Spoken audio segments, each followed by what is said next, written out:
Position and relax. Only $12.99 in queen size with my Bobopedic Hybrid 9 mattress. Untouchable and only at my Bob's Discount Furniture. What does this button do? No. Good morning, America. And breaking this morning, terror in London.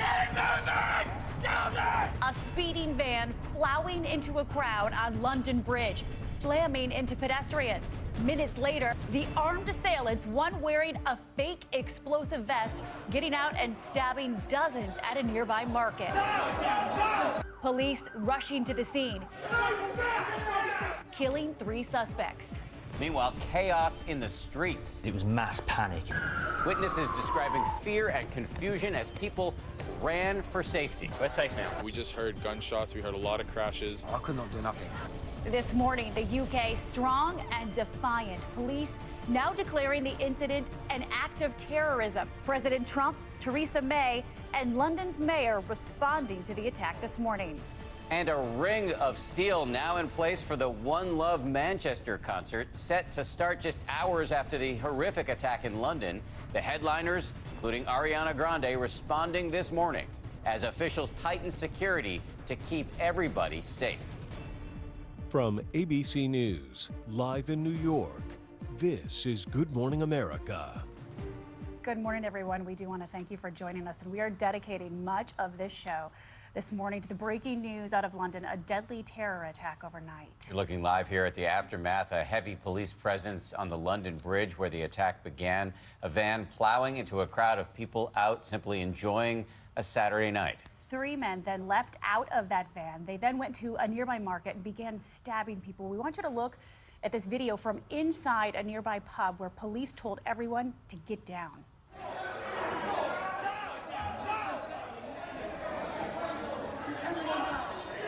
After 8 minutes, police killed the 3 suspects. Here you see one of the assailants wearing what police say is a fake suicide vest. And all of this comes less than 2 weeks after the horrific attack on the Ariana Grande concert in Manchester. You're looking at the venue where in just hours, Grande will perform a benefit concert, that concert going on. Security very tight there. President Trump reacting overnight, making the case for his controversial travel ban, which he said America needs as, quote, an extra level of safety. We do have team coverage this Sunday morning. Chief anchor George Stephanopoulos is standing by. But we start with ABC's Terry Moran at the London Bridge for us this morning. Good morning, Terry. Good morning, Paula and Dan. It happened just behind me here, about a block away. That's Borough Market, and beyond it, London Bridge. Borough Market, one of the truly distinctive, festive places in this great city, and last night becoming another of these horrific scenes of terror. Last night, this whole area filled with people just enjoying a summer Saturday night, and yet in moments coming face to face with terror. The police told us to run. It was mass panic. Overnight, panic in the streets of London. Chaos and carnage strike a summer Saturday night. A deadly terrorist attack carried out in 2 locations. There was a police car, and there were sirens going off everywhere. The assault began shortly after 10 o'clock London time. A white van driving on the London Bridge swerves, leaves the roadway, and starts plowing into pedestrians. We heard a crash almost. Big loud noise. A lot of loud noises. That van coming to a stop just past the end of London Bridge, steps away from the bustling Borough Market. Police say at least 3 men leave the van and race toward the area. Armed with long blades, they start slashing and stabbing people indiscriminately. Witnesses say the attackers were shouting, "This is for Allah." I just saw suddenly loads of people run away from the market, and there was people lying on the ground. And they run up, they stabbed this girl, I don't know how many times, 10 times, maybe 15 times. Eyewitnesses to the horrifying events describing the panic as Londoners scrambled to safety. So we didn't know where the shooting was coming from, so we all just lay down on the floor of the cab. Would you please leave the area for your own safety? Terrified crowds hustled to safety, told by police to keep their hands on their heads. Officers swarming the scene, pinning down the attackers, and then in a hail of gunfire, the Metropolitan Police shoot and kill all 3 male suspects within 8 minutes of that first call. The assailants were wearing a hoax suicide belt. 7 innocent people left dead, another 48 badly injured, including a police officer. We must come together. We must pull together. And united, we will take on and defeat our enemies. And back now with Terry Moran live from the UK. We heard from Theresa May right there. She's come out with some pretty forceful words this morning. Can you tell us more about what she's saying? That's right, Dan.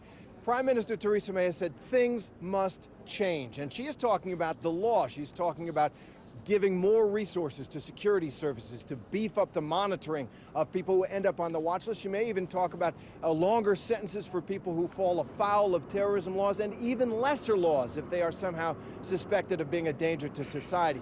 There is sorrow here, but there's also frustration, even anger, as this is the 3rd attack in this country in the past 3 months. All that being said, there is a special heritage and history here in London and in Britain in the face of violence, in the face of terror, going back to the IRA, all the way back to World War II. It's that stiff upper lip. It's for real. It is one way that people here get through these moments. As they said in World War II, London can take it. Dan? They also said, keep calm, carry on. Terry Moran, thank you very much. Thanks, Terry. And this is the 3rd terror attack in the UK since March. So what is going on here? We want to bring in ABC's chief investigative correspondent, Brian Ross. And Brian, this is the 3rd attack since March. Terry just mentioned that. Can you put this in context with the others? Well, it's a small comfort this morning, but unlike the planning and the training it took for the Manchester attack, this attack was sort of a low-tech terror attack. It's the kind that ISIS has been urging its followers to carry out, get a vehicle and then use knives. We saw this in the truck attack on Bastille Day in Nice, France, at Ohio State University in this country, and most recently in March on the Westminster Bridge in London. What do you make of the fact that at least one of the bombers was wearing that fake suicide vest that we saw in that picture there?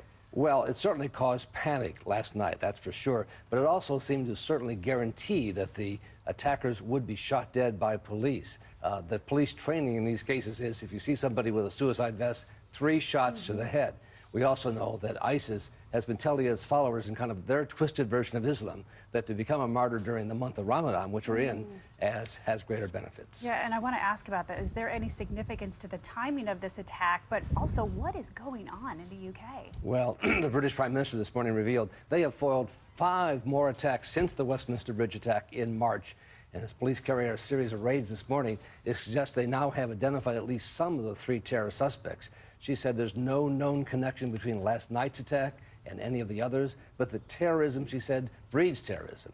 The British have 500 active terror cases underway right now, an incredible load that shows the limits of law enforcement in trying to stop these kinds of these truck attacks going forward. Terrifying way of saying it. Terrorism breeds terrorism. Right. Chief Investigative Correspondent Brian Ross, thank you very much for coming in on a Sunday morning. We appreciate it. As we mentioned at the top of the show, President Trump responded to the attack overnight, tweeting, and here's the quote, "We need to be smart, vigilant, and tough. We need the courts to give us back our rights. We need the travel ban as an extra level of safety." So let's bring in our chief anchor, George Stephanopoulos, who's going to be hosting This Week later this morning right here on ABC. George, good morning. Good morning. Let's talk about this tweet. Is the recent terror that we're seeing in the UK, is there any way, either politically or legally, it's likely to help Trump pass this travel ban? It could galvanize support for the president's ban among the public, among his supporters, especially not going to make much difference where the travel ban stands right now, which is the courts. Remember, this week, the White House has asked the Supreme Court to review the lower court decisions to put the travel ban on hold. They may decide to release that ban and allow the travel ban to go forward as they consider the underlying arguments. And remember, this would be the first case that the president's appointee, Judge Neil Gorsuch, is going to be deciding on. But I don't think they're going to be affected one way or another by this attack in London. I want to talk about the relationship between the UK and the US because it was seemingly strained after the Manchester bombing when American intelligence agencies leaked some information to the American press. But we've got a serious terror problem. As Brian just mentioned, 5 foiled plots in the last 2 weeks. So how do you think this relationship is working? Was this just a hiccup? I think it was just a hiccup, and we would certainly hope that our relationship with our closest ally, Great Britain, particularly on intelligence matters, won't be hindered by this, even though there were some hard feelings at the time. Now, remember, though, this does come in the wake of the president's trip to Europe, where the president did take on our European allies, not just Great Britain, on the issue of the Paris Climate Accord, on the issue of NATO. There has been some tension there. I don't think it will hinder the cooperation on issues related to terror. George Stephanopoulos, really appreciate your time on a Sunday morning. I want to remind everybody, George has a big show this morning. He's going to speak with Obama National Security Advisor Susan Rice about all of this. He'll also go one-on-one with EPA Administrator Scott Pruitt and former Vice President Al Gore about the president's decision to withdraw from the Paris Climate Agreement. That's coming up later this morning on This Week, right here on ABC. Thanks again. George and Brian, thank you. Here in the U.S., the Department of Homeland Security is saying it is closely monitoring the situation and warning any Americans in the U.K. to maintain security awareness. ABC's senior justice correspondent Pierre Thomas is in Washington with that part of the story. And Pierre, how are American authorities responding to the London attack? Paula, good morning. Homeland Security officials say there's no specific threat to the U.S., but law enforcement officials in some major cities are stepping up security. In New York City, expect to see heavily armed tactical teams deployed at major landmarks. New York's governor has directed state police to step up patrols at high-profile locations across New York, including airports, bridges and tunnels, and mass transit systems. Although there is no specific threat, there's always concern about copycats in the immediate aftermath of an event like we saw in London. Of particular concern right now are these low-tech attacks involving knives and where vehicles are used as weapons to kill. There's been a steady spate of notices to warning local law enforcement agencies to be vigilant against such attacks. Everyone is aware of those large truck massacres in Europe and now 2 vehicle attacks in London in recent months targeting pedestrians. Dan? Pierre, we want to get you to weigh in on something we've been discussing here on the set. As you may have heard, there have been some tensions between the U.S. and UK after the Manchester leaks. So as far as you can tell, how are U.S. agencies working with their British counterparts as they launch this investigation into the latest attack? Dan, UK officials did have hard feelings over the release of those details about the Manchester attack and even stopped sharing information with their American counterparts for a brief period. But ultimately, the job at hand wins out. And in a situation like this, trying to find out as much as they can, as fast as they can about the suspects is the priority. I suspect the UK security services will absolutely take advantage of the enormous intelligence resources that the U.S. has to offer. The so-called special relationship intact. Pierre Thomas, our Chief Justice Correspondent, thank you. This attack comes at the start of London's tourist season, and moments ago, I spoke with American tourist Brad Myers, who was right there at the scene overnight. Okay, Brad, thank you for joining us. I know you're on a trip of a lifetime across Europe, and you happen to be on London Bridge overnight. Can you tell us what you saw and heard? Sure. I was taking pictures on the London Bridge, viewing the Tower Bridge, which is a picturesque bridge on the Thames River. I decided to go down to the Riverwalk, which is near, on the north side of the London Bridge. Went down the stairs. About 2 minutes later, I heard a loud noise behind me and saw a van on the pedestrian sidewalk where I had just been 2 minutes previously. It was going through the pedestrian crowd that was there. It continued on down. I saw at least one person jump into the water in order to avoid it. Saw people trying to get out of the way, and possibly vehicles were hit as well. What a horrifying scene. And can you talk about the aftermath? Did you go back up there after you saw what had happened? So I walked back up the stairs, saw that at least 2 people were being attended to by at least 3 or 4 passersby were looking after them. About 2 minutes after that point, the police rushed in from the north side of London.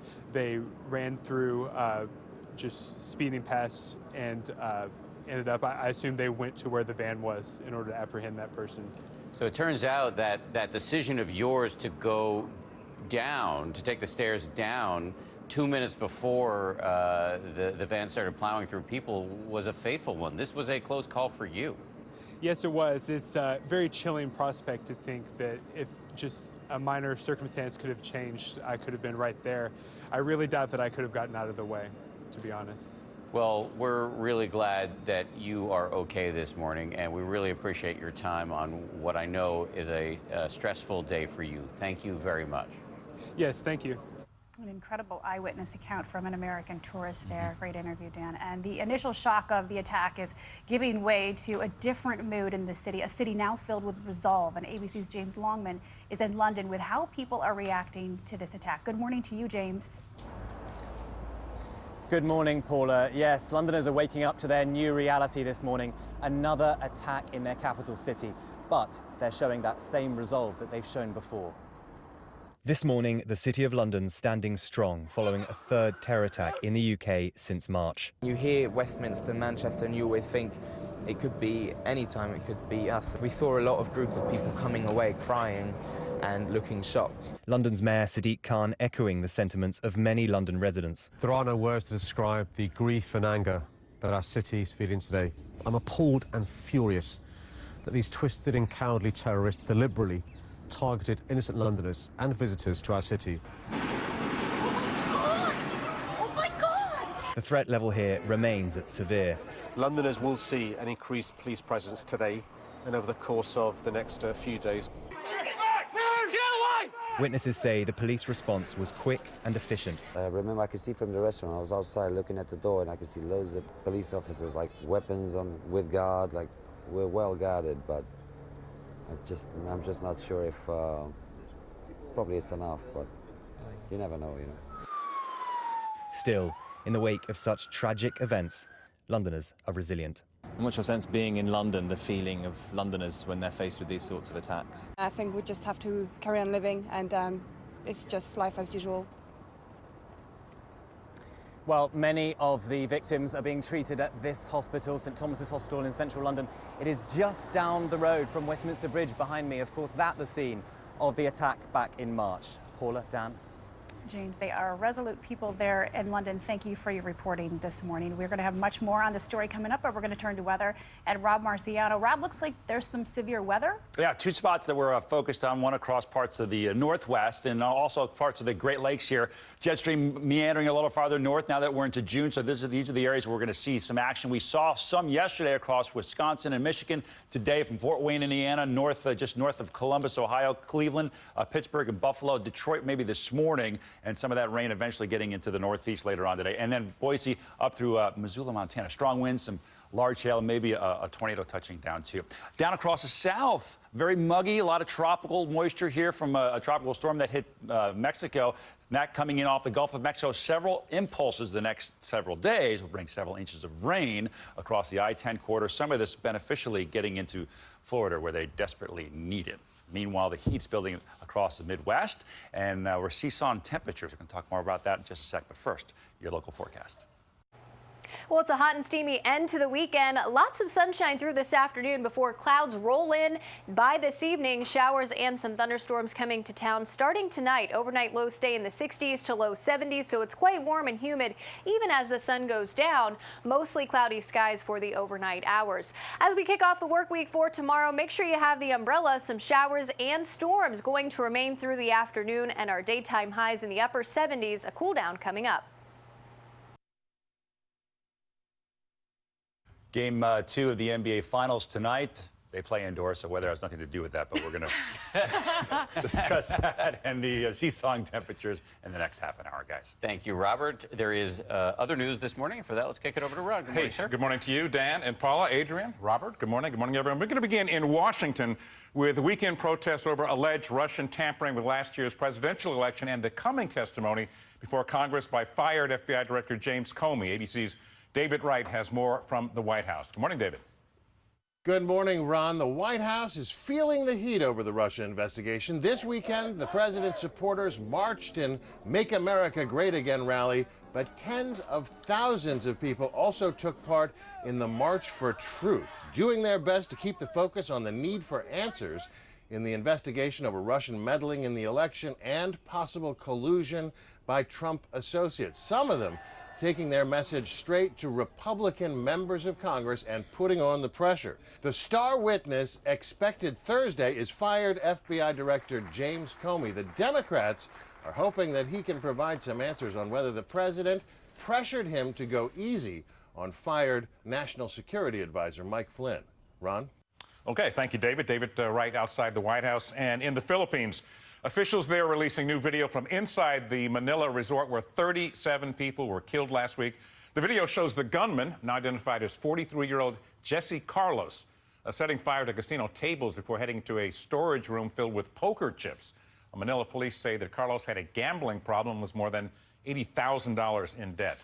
In San Antonio, Texas, an American Airlines plane bound for Dallas veered off the runway Saturday morning and got stuck in mud, causing the airport to suspend all flights inbound.